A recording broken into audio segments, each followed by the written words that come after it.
Welcome to the Ice Storm Women's Channel and the 16 Days of Activism podcast in support of UN Women UK and fundraising for Safe Spaces Now.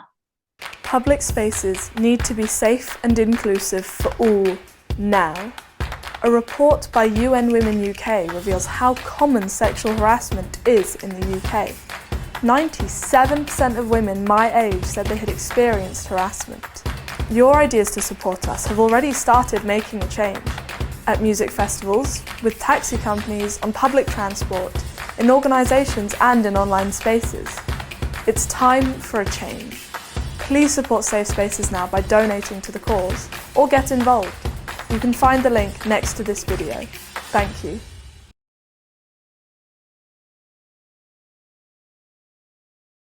Well, thank you so much for joining us in this campaign to create awareness around violence against women and girls. Now, in this episode, we are going to talk about human trafficking. Now, my name is Lucy Watson, and I'm a correspondent and presenter for ITV News. And I'm delighted to be joined today by Cristina Huddleston, and also by Kaliana, who will share their knowledge and their expertise on this particular topic. But it's only fair that you introduce yourselves first. I'll go last. So we'll go with you first.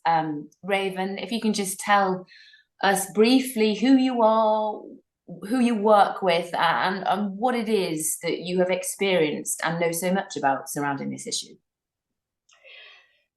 So I run a theater company called Puppet Revolution, and we create theater and films to help raise awareness around human trafficking, child abuse, trauma recovery, and the intersection of social and environmental justice.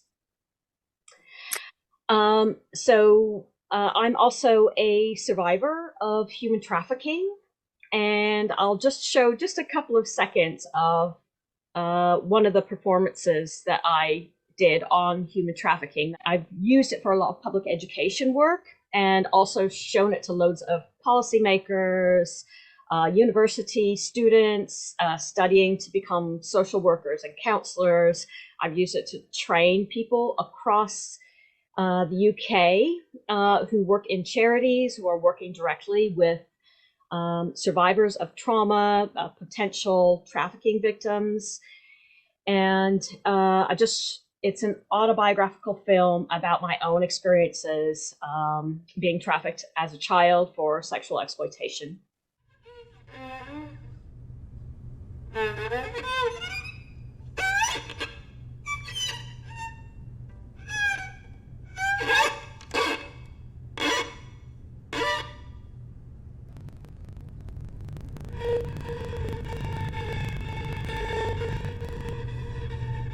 I made it in 2008 when people weren't talking about trafficking at that time.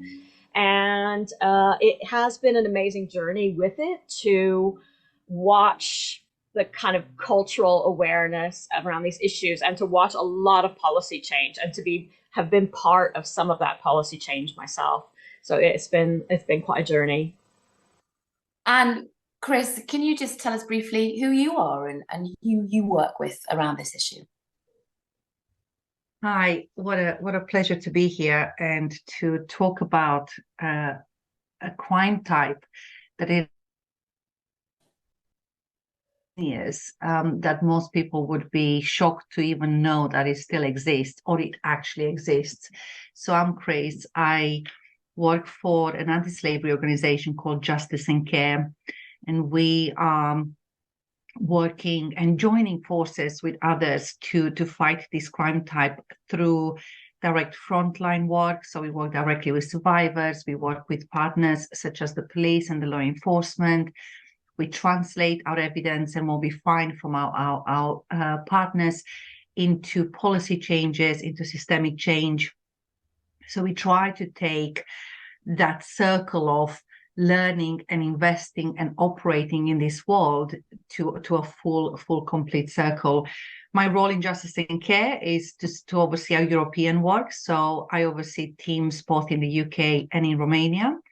And we also oversee a number of programs that looks at both post-exploitation support and investments, but also prevention, pre-exploitation. Thanks, Cristina. Now, as I said, my name is Lucy Watson and I work for ITV News. And in recent years, I've had first-hand experience of how slavery manifests itself today. I've talked to trafficked women and children here in the UK, in Moldova, in Romania, women who've been sold in markets, who've been trafficked here for sex, women trafficked here not just once, but twice, 5 times, 6 times. I've interviewed children trafficked in and around this country, also for sex, but also to run county lines, drugs operations. And I've seen the conditions that they've lived in, survived in, and the scars on their bodies that gang leaders have used by way of torture to make them submit and do what they want them to do. And you know, those kind of stories, when you meet these young people or these women, they can't help but have an effect on you. And these are experiences that they shouldn't ever see, let alone actually feel. And I reported on mums and dads in the Philippines profiting from their own children, making a business out of it, putting their children online in front of a webcam, doing whatever an offender thousands and thousands of miles away on the internet wants them to do. And that's being live streamed. And I've seen traffickers and their methods up close on the border of Poland and Ukraine when the war first began, witnessing the very depths of what criminals will do and the lengths they will go to prey on the very vulnerable at a time when they're most desperate. And I suppose seeing, witnessing and being in the company of those people who've suffered so much hasn't failed to have an impact on me. And it is an issue I feel strongly about, and I do try as often as I can to report on this issue for ITV News, as I say. So it's question time now, really. Let's kind of put our knowledge and mainly both of your expertise really in looking at the subject of human trafficking. I'll start with you, Cristina, if that's all right. Let's kind of explain what it is, I suppose, for perhaps, you know, people who don't know very much about it, you know, any of our viewers. Yes, it's a term, but what actually is it in the world today? Cristina, would you mind starting us off? Sure. In its simplest form, a human being or a human body has become a commodity, and it has a price tag on it.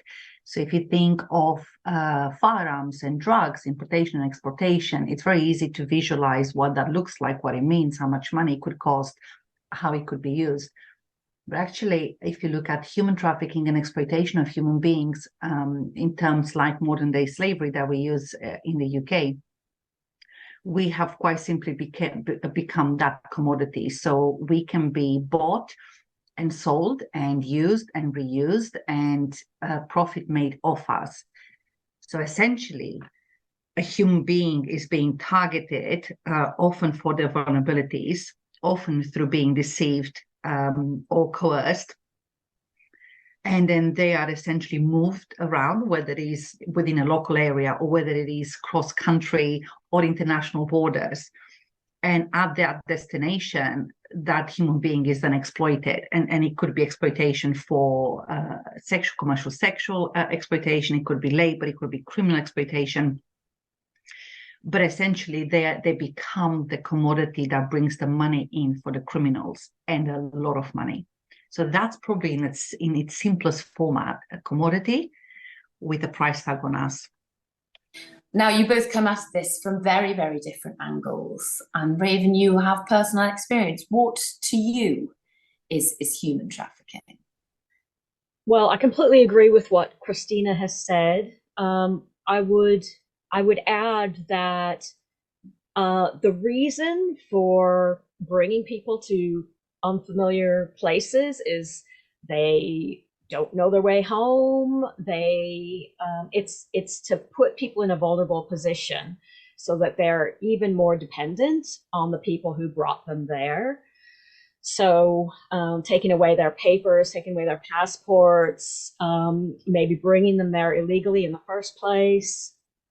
If it's just even cross country, it might be bringing them to a different city that they're unfamiliar with. If they've got no money, it might be that they don't know how they can get home. They've taken away, of course, any phones or anything like that. So it's putting people in a vulnerable position where they are detached or they're extracted from their support network so that they are more vulnerable to the traffickers, whatever the traffickers want, and that people are often held captive, at least initially held captive by the traffickers, so that they are often in a locked building or even a locked room or closet, so that they are like literally imprisoned. And so part of the issue, part of the power that the traffickers have over the victims is that they become their only human connection. And so it's really in line with non-state torture. It's really in line with solitary confinement. Oftentimes the person's access to food and sleep and really basic needs are disrupted by the trafficker, again, to create this dependence and to create this additional vulnerability in the person. And unfortunately, children are just naturally vulnerable people. They need adults just to survive. They don't have any money to begin with. So children often are targeted by traffickers just because it's so easy to lie to a child and to just physically take them someplace. And sadly, a lot, as Lucy was saying, a lot of traffickers are actually known to their victims. So it's like a con. It's like it also like preys on the person's trust. So if the person is vulnerable or naturally in a trusting position like a child, it just makes them so much easier for the traffickers to prey on them. There isn't anything unusual about the victim. It's almost always the circumstance that the victim is in, the position that they're in, that creates that vulnerability. And Chris, what can you say about trafficking right now in the UK? I mean, how prevalent is it, and what, in your experience, is the most common form? The most challenging aspect of this crime type is being able to accurately say how many actual victims we have in the UK, and that's most likely the global picture. We estimate it's around 50 million, but actually the reality in the UK is that it is very hidden in a sense that when you think of modern day slavery and trafficking of human beings, think of it as a psychological chain. So we don't visually or physically see it or identify it very quickly. That then means that they are hidden in our communities, they're hidden in our industries, whether that is sex, labor, or crime. But we do estimate, having looked at some police data and having worked with a number of partners, we do estimate that there are over 100,000 victims, potential victims in the UK alone. And we identify less than 10% of that officially through official figures. What that tells us is that the model of operating is really successful for the criminals through what Raven said in terms of their control tactics and mechanisms and how they create the smoke screens around their businesses and industries where the money laundering then takes place. It's very difficult to identify. But what we do know is that there are a lot more victims than what we are currently identifying. And what we do know is that it's almost a equal split between sexual exploitation and labor abuse. In terms of sexual exploitation, naturally, almost always is women and young girls. We have got male victims of sexual exploitation too, but we are seeing about 70% of the victims in the sexual exploitation type as being women and young girls and children. So we're seeing sexual exploitation when we talk about women and young children. We're seeing labor abuse mostly when we're talking about men. We're seeing criminal exploitation where the victims are forced to commit crime, so it makes money for the traffickers. So in the UK, the picture is not as accurate as we would like it to be, but we are only at 10% of what we believe that the actual crime type is out there. Raven, how does someone know that they are being targeted for human trafficking, would you say? What can happen is sometimes in toxic, abusive relationships, which often start with loads of charm and everything, the dream, that's the lure.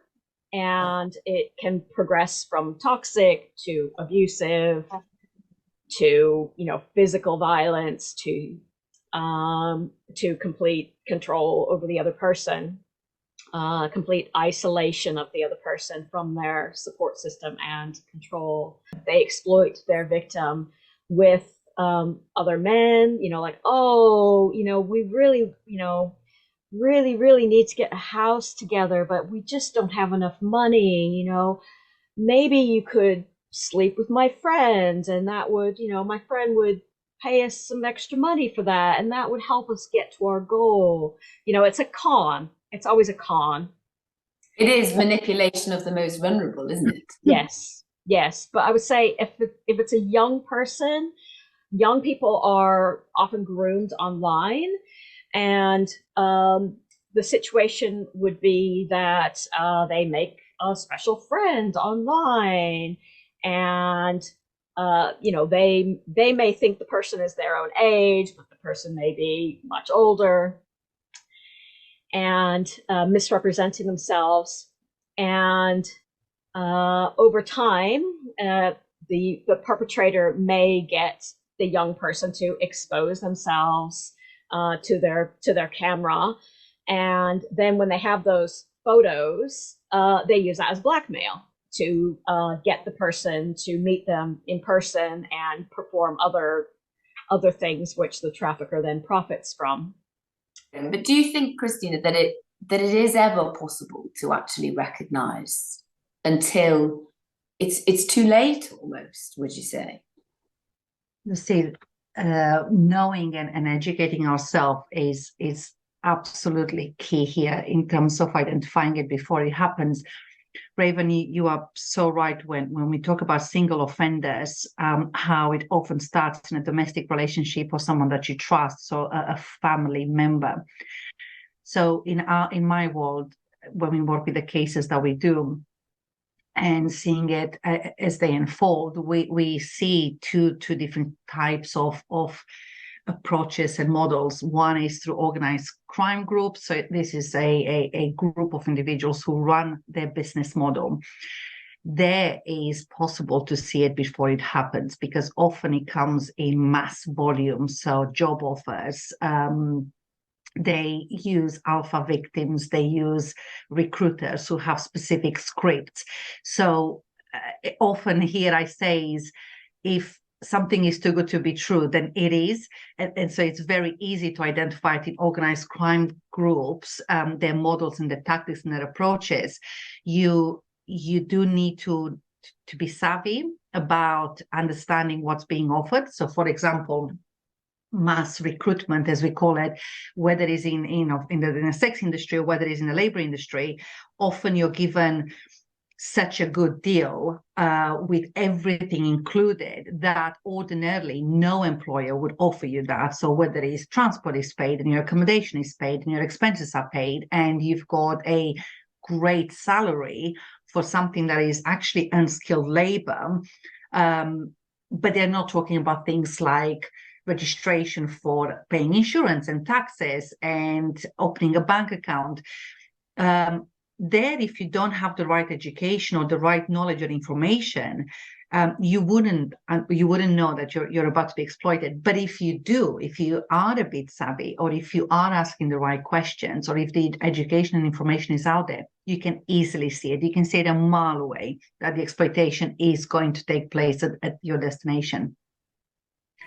With the single offenders, that's slightly more difficult, because Raven it's actually spot on when she says that it starts with charm. It often starts with trust. It starts with love. It starts with safety. It starts with, they wouldn't hurt me, they wouldn't harm me, they wouldn't put me in a position where I don't want to be in. But it all often plays down the emotional blackmail route. So we call this tactic the lover boy method, for example, where young women, young girls are targeted by really charming young men. And these are recruiters specifically paid to do just that: recruit, hook the victim, get them delivered to the place of destination, and then they release themselves from that role. Now, these recruiters charge or are paid around 500 euros in Europe just to do that, just to target young women. Just to charm women. Literally just to get them to fall in love with them, put them on that seat, whether it's a flight or whether it's a minibus or a coach, get them to the place where they need to be, often being women, often being a brothel, and then they disappear. And the scripts that we're seeing there is, and they can spend months grooming a young woman or a child, in terms of taking them out and building a relationship and make them feel like they mean the world to them. They essentially build such a deep bond that the victim itself, they will never believe that they've been exploited by this man. So they will do what they are asked to do in the name of love, in the name of building a future. And often it is scripts like, we could get a better home, or we could get a better car, or we could go on holidays if you could just work 6 months in this brothel, whether it's exactly what you were saying, Raven. Yeah, exactly. And the worst thing about that is that the way they disappear, it's so brutal and so sort of absolute, that when they just come out of the picture, the victim is left pining for them rather than seeing that they've been exploited. They are left heartbroken, and then find themselves, as Raven said, in a foreign country, often in a very, very difficult position, with nowhere to turn to, no one to go and ask for help, and they have no financial means. They're now in this trade and under someone else's control. So with single offenders, very, very difficult to see it coming because it takes time, it's slow, and it's done through safety and trust. With organized crime, when it comes to the networks, that can be easily seen before it happens. But with this particular approach, when we're talking about organized crime groups, and you might hear me say things like OCGs, organized crime groups, the desperation that the victim is in, whether it's financial, whether it is addiction, whether it is debt, whether it is as a form of payment, whether it is forced by the family members, say a husband is forcing a wife to go to be in the hands of these criminals. Often, even when they do know that they will be exploited, or they see it coming, they have no alternative. And that is the key thing with human trafficking and slavery, no realistic alternatives. So sometimes even working for £10 a week, washing cars, so that's less than £2 a day, excuse me, it's still better than where they've come from and what they have. Yeah. So that's one of the factors that's really, really important, because there is no alternative for them. The second that I've seen really such a strong sense of resilience is exactly just that, is their resilience to abuse, to violence, to harm. A lot of our victims have come from child abuse, domestic abuse, sexual abuse, childhood traumas, poverty, and I'm talking about extreme poverty, lack of education, they've built a sense of strength, a resilience that a physical assault or a rape is not acknowledged in the same way that you and I would. It's just something that they've accepted, that it's part of what the world that they're in. Yeah. So for us to support them to come out, for us to support them to understand that they've been a victim of a crime, that they have got traumas, through counseling, through extreme specialist support, takes years, Lucy. And yeah. I don't know, Raven. Well, that very much brings kind of me on to the next question, really. Now, Cristina, you deal directly with victims. You know, sometimes rescue, identifying them at airports potentially. Raven, you have been a victim, and I don't know how comfortable you are in sharing your story a little bit of what's happened to you, and as a result, why you want to talk about this issue and speak out to help prevent it. How would you describe the impact maybe that it's had on your life, and the effect that something as huge has on you? Well, I mean, for me, it was, the massive betrayal, because it was my family who initiated the crimes and sold me out to studios where I would be sexually assaulted on camera by adults when I was a child. The materials were then sold to pedophiles. Absolutely the most horrible things you can think of, like gang rape and torture. That was just like absolutely horrific, levels of abuse. There were even films where I witnessed other children die from the abuse, and there was a film where I was meant to be killed.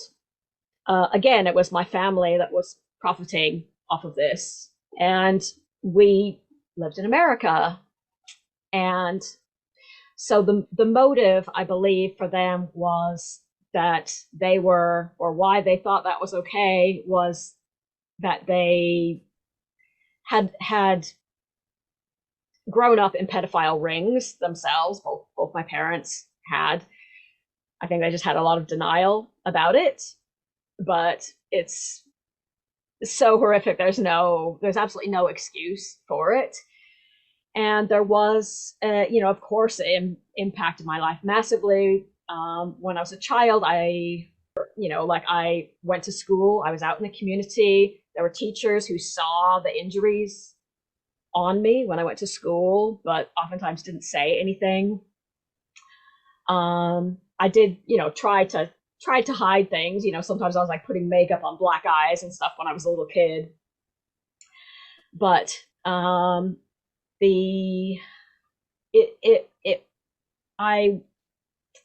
it took a lot to escape. I was in a lot of denial about it, and I think the only reason that I managed to get away as young as I was, just because my life was just in extreme imminent danger. I was sort of scheduled to be killed, basically. So something happened in my mind where it was like, I need to know the truth right now about what's happening. I need to know what's happening. And fortunately, I also had a teacher who reached out to me and helped. She didn't swoop me up and take me away out of the abuse, but she told me to tell everybody. And I actually got some help through the county, and called the police, and did a lot of things that helped shine more of a light on the crimes while I was a teenager, while I was still living with the people who were abusing me.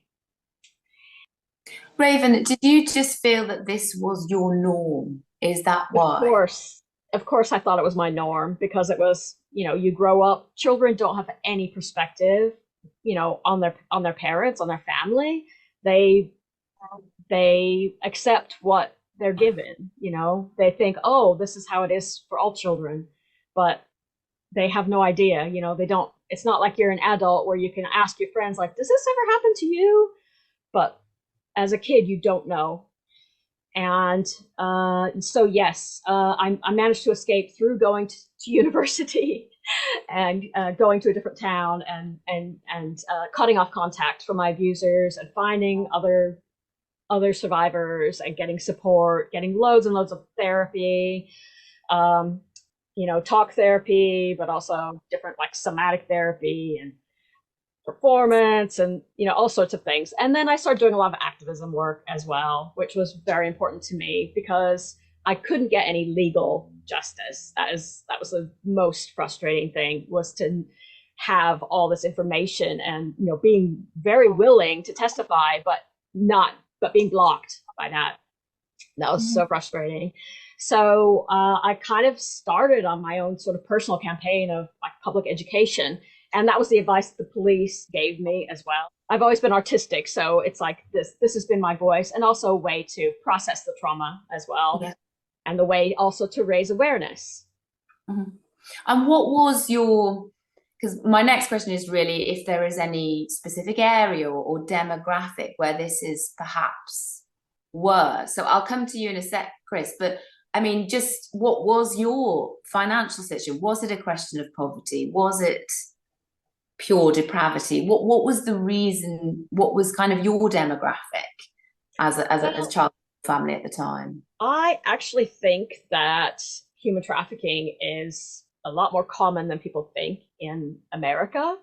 And coincidentally, for many years, America was the #1 producer of child abuse materials.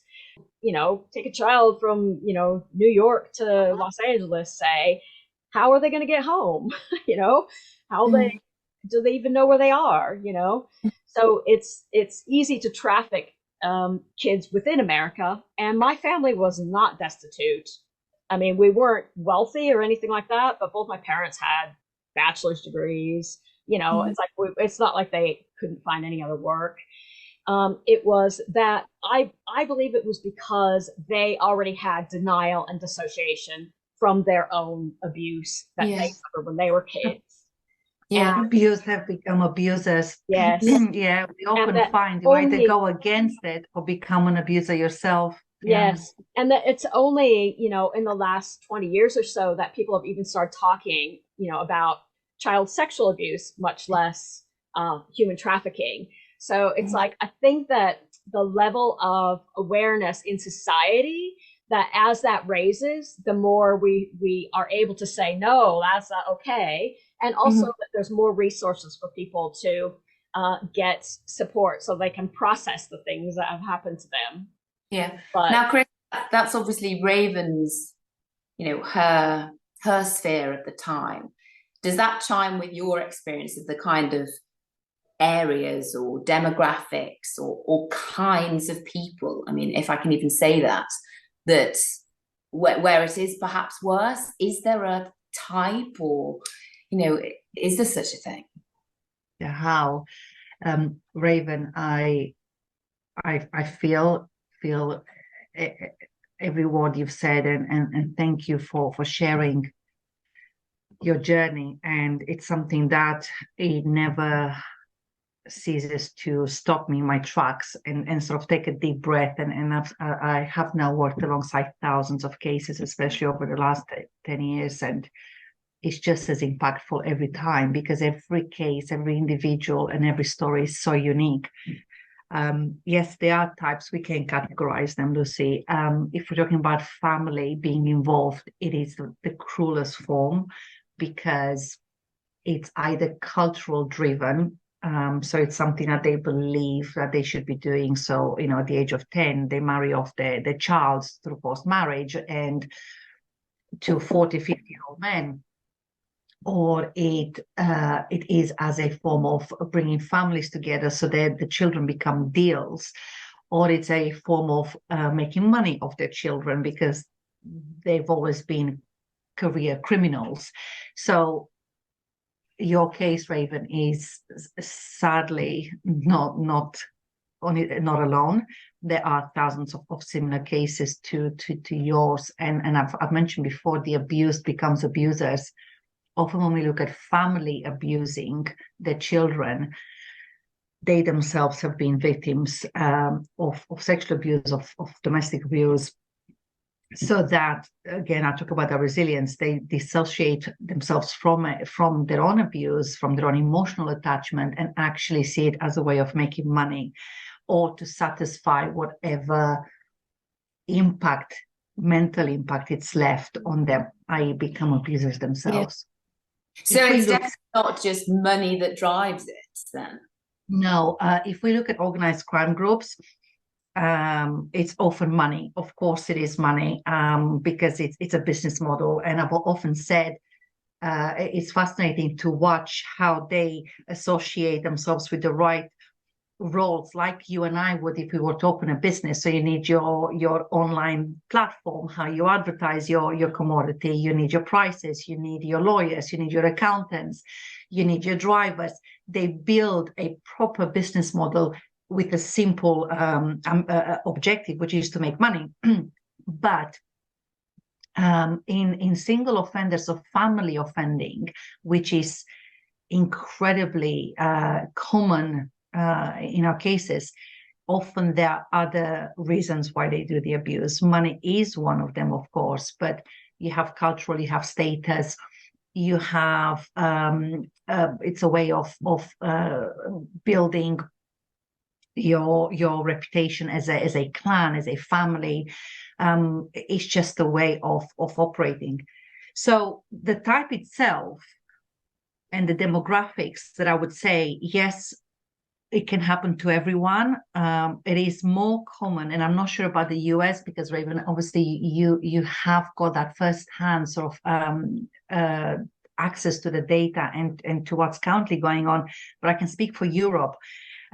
With Europe, the type is almost always they need something from they want a better life, as in the victim. So they are seeking a better life.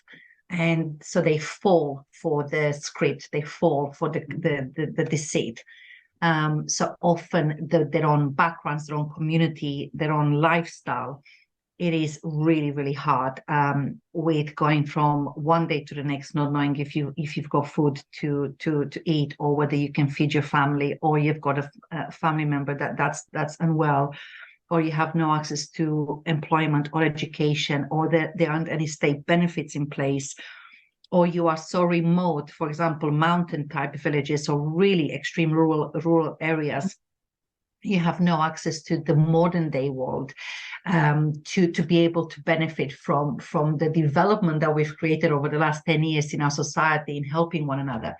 So often in the European cases, we see that the background is driven by poverty, by abuse already in the family, and by lack of options and choices. Now, of course, this happens to men and to boys, but predominantly, and most of our conversation has been about women and the violence against women. And this does seem a little bit of a far too big a question almost, but how do you make it safer for women? I know, Chris, that you go to airports and you are actively looking with law enforcement for potential victims who are getting off planes. I mean, how do we make it safer for women? Absolutely. I believe, Lucy, you had the opportunity to see it for yourself. There are multiple ways that there isn't. It's a box of resources that we deploy to try and identify potential victims. One, understanding the model of the criminals, how they operate. So knowing what transport they use, knowing where their money is being moved about, knowing where the high-risk communities are, so where the recruiters are going to be parachuted in to identify the next commodity. So we go to the physical locations of where we know that we could intercept their tactics. So whether it's pre-exploitation or post-exploitation or en route to exploitation. So that's a very proactive way of approaching it, and often the exploitation has already begun. The model is already at work, so we're just trying to break it in before it develops fully, before the actual harm, physical and emotional and trauma is really developing. And then we have the education piece. Raven, you mentioned about the education. We will never be able to stop raising awareness, because there's the next generation of victims. That the 4-year-old today are going to be teenagers in 10 years' time and at risk of exploitation. In Europe, the average trafficking age is 14 years old. So it just gives you a sense of how quickly they come in. So raising awareness, we need the Department of Education from every country. We need to enter the curriculum of the schools, primary school, as soon as you start your senior school, when you begin to learn about mental health and you begin to learn about sex education, healthy relationships. We believe that we should have a curriculum on what is exploitation, both by strangers and those who you know. And through that, we can then work with the safeguarding bodies. So we're talking about the social services, the law enforcement, in understanding what pathways they need to have in place so that when a alert is raised or a flag is raised, Raven, you mentioned your teacher. Often it takes just one person in a school or in your local policing team or your local social care team to see that something is not right. They need to know what the depth of this crime type looks like, so that they can respond with a deeper understanding and better resources, rather than, oh, it might just be a child who, maybe not sure what she's saying or what he's saying. Actually, we need to wrap around completely and offer a shield of protection until we're satisfied that there's nothing to worry about. So we need the social services, we need the local authorities, we need the police, we need the education system. But we also need the community members to be aware, your neighbors. We've seen in COVID, and I think COVID, for all the bad things that it brought so many good things. You begin to know who's at risk, who's vulnerable, who's struggling, who's got people seeing them and visiting them, who's alone. And we've seen that through COVID in our neighborhoods. Actually, the sense of community is with the moving and the working in commuting and studying abroad, and the society that we're currently in terms of being online a lot more than being outside with your neighbors. We fail, or we become blind to what's actually a vulnerability, whether there's something wrong happening next door to you, whether there's a brothel next door to you, whether the services you use in your own community, your car wash, your nail bar, your barbershop, we don't see it because we're almost always in front of a screen. So our head is almost always down, tapping away on our social medias, and actually just taking a moment and just knowing who's around you. And then as a member of our community, we have got a duty to look at, okay, there is harm taking place or something doesn't feel right. I don't know what it is, but it doesn't feel right. What do I do with this? And then knowing where to go. So that's the third part of raising awareness, is in how well we as organizations and experienced individuals talk about this crime type, how we promote it in the channels that we choose to promote it, and then what type of helplines and help pathways do we create for those who need the help, that they can reach it. You've led me seamlessly, Chris, onto a very important question for anyone who is watching. I mean, you talked about communities then. What can people do? I mean, having something tangible that they can latch onto. What do you think, Raven? What do you think someone should do if they suspect, see, or experience trafficking themselves? Well, I mean, you can call the police, 999 if it's an emergency, or if you're not sure, if it's not imminent, then it's 101. If you want to remain anonymous, you can call Crime Stoppers. It's 0800-555-111. You can also call, there's the, I think it's the modern slave, you probably know, modern slavery hotline. Do you know the number for them? I do. It's 0800 0121 700. So 08,000, I'm going to shorten it, 08,000 121 700. And I too agree with Crime Stoppers, Raven. Absolutely, if you're not comfortable in speaking to a helpline, helplines are trained. Specific modern slavery helplines are trained to specifically to be able to walk you through their own questions, to walk you through as a caller in identifying whether what you think you believe it's happening or what you're seeing, whether there's something there or not, so that by the time you finish your call with helpline, helplines or hotlines, you can rest assured that your information has been taken seriously, or you have been reassured that something will be done about it, or that there is nothing to worry about. So helplines are a good way of going to an expert to try and talk about what you might or might not know or feel, and then decide what to do next with it.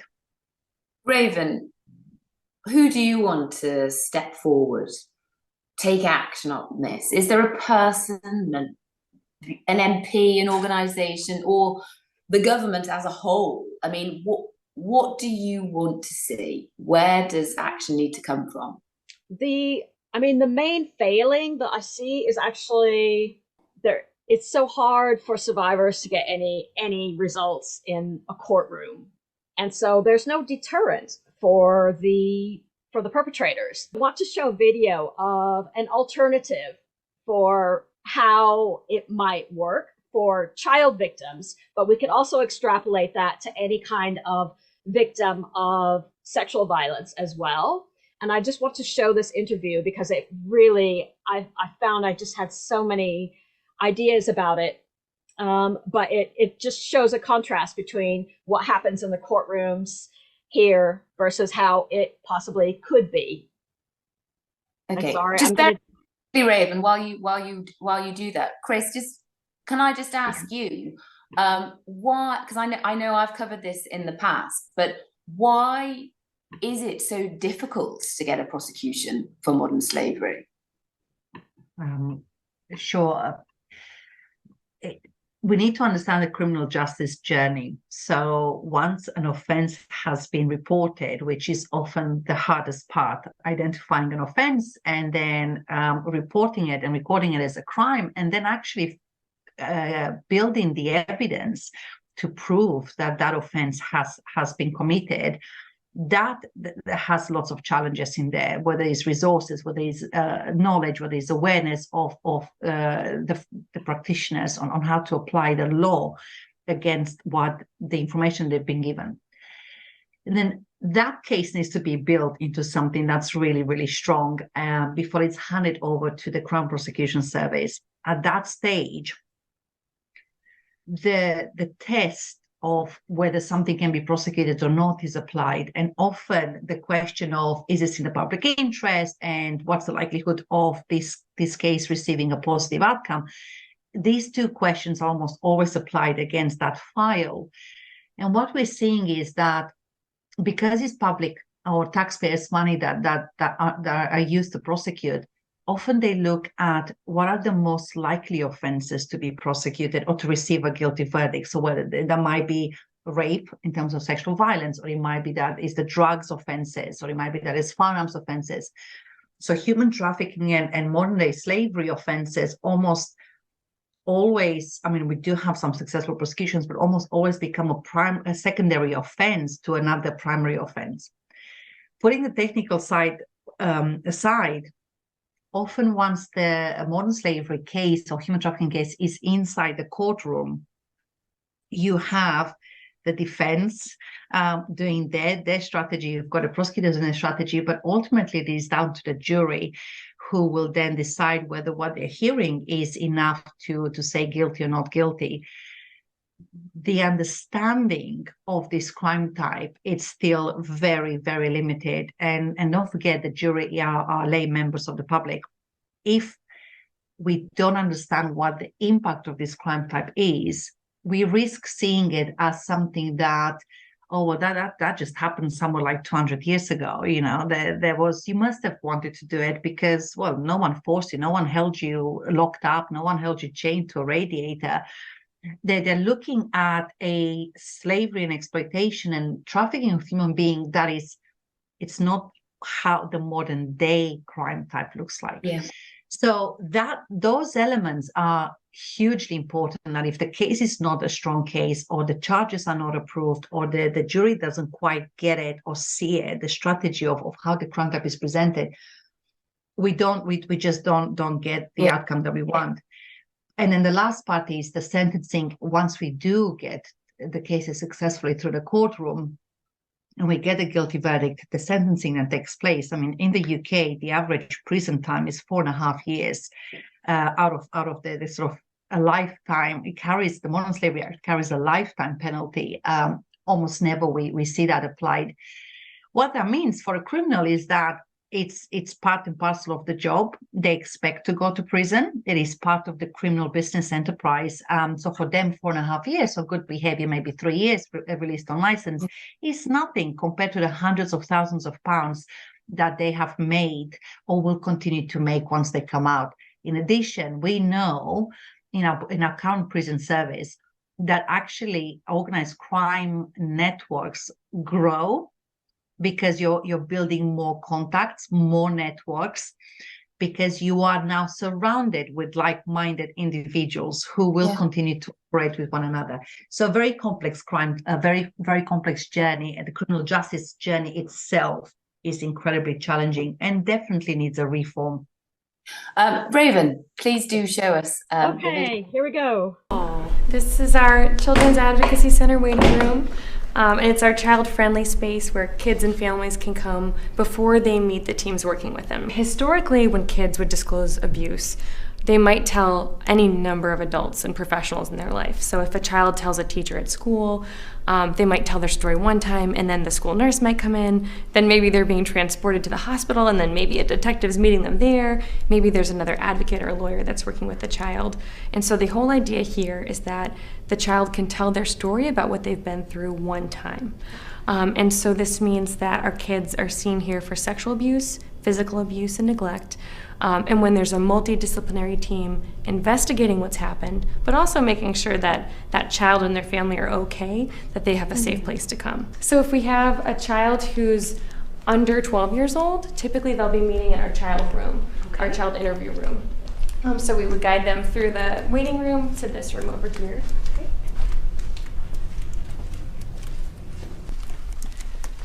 So here we have our child interview room. And this is the room where a child talks about what they've been through. So often that's disclosing their abuse.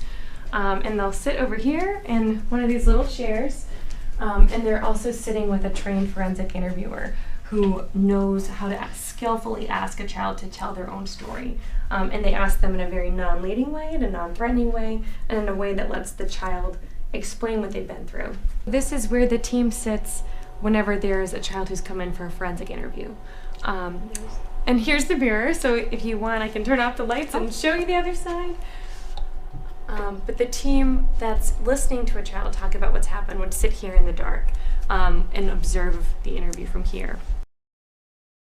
Just to clarify for the viewers, I think from a technical point, we call this type of approach achieving best evidence, and throughout the UK, and I certainly can see that the US too have achieving best evidence suites, ABE suites, which are run by highly trained detectives who are trained specifically to deal with child victims of sexual abuse or serious violence and domestic abuse. And it's certainly the best practice and the only practice. And we've taken that model to the adults as well. It makes total sense.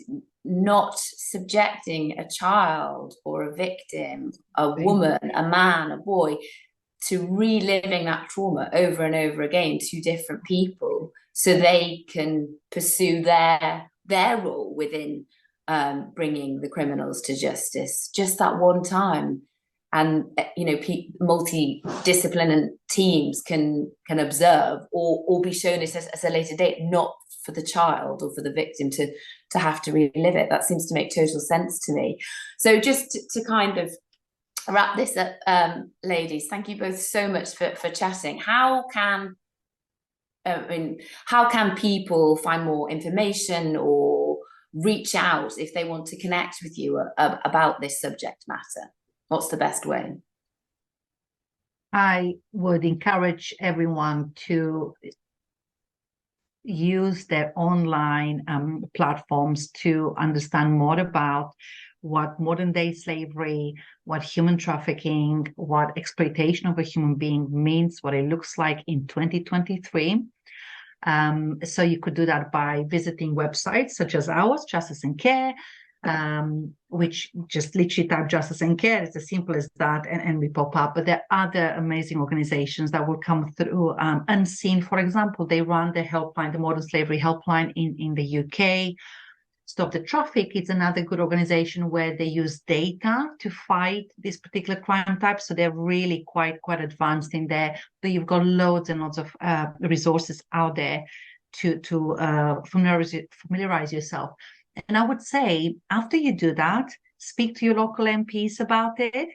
Reach out to your local MPs and ask them what they are doing in their community about this crime type. How do they work with your local police force, with your local authority, with your local education boards to raise awareness of this crime type, and be satisfied that actually, whilst you may not need to do anything about it or can't do anything about it, the agencies and the services who could and should are doing that on your behalf. Raven? Where would you advise people turn to? Just want to say there are organizations that specialize in child trafficking protection and women who are trying to escape a trafficking situation, like say if they're in a battered relationship and they've been exploited. There's I think it's Eve's UK.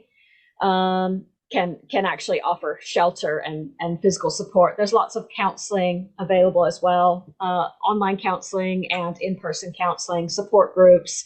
I would say find your community, find people. There are so many other survivors of these crimes out there, and there's so many organizations now that can provide support.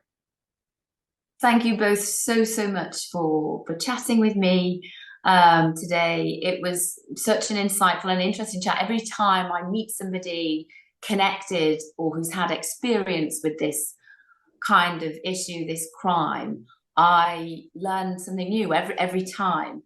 Hearing your accounts, especially yours, Raven, it was incredibly brave of you to talk about.